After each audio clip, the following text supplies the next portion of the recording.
आपल्या ईशान्य मुंबईचे खासदार संजय दिनामामा पाटील जेव्हा घाटकोपरच्या पेट्रोल पंप घटनेला पंपावरती जेव्हा भेट द्यायला गेले, तेव्हा तिथे बीजेपीचा पाळलेला कुत्रा कोटेचा आला होता आणि त्याचे पाळलेले कुत्रे हे व्हिडिओ शूट घेत होते. तेव्हा भावांनी जो काय दम त्याला भरला ना, कुत्र्याचं शेपूट कसं असतं, तो घेतो आणि गपचूप वाटायला लागतो, तसं त्या मिहीर कोटेच्या झालं.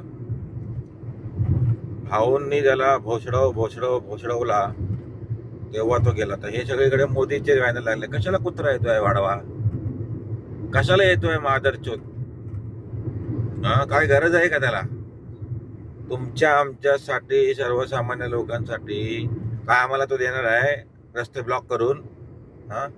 कोणी कुत्र्याने पण उभं राहू नये त्याच्या रॅली बघायला.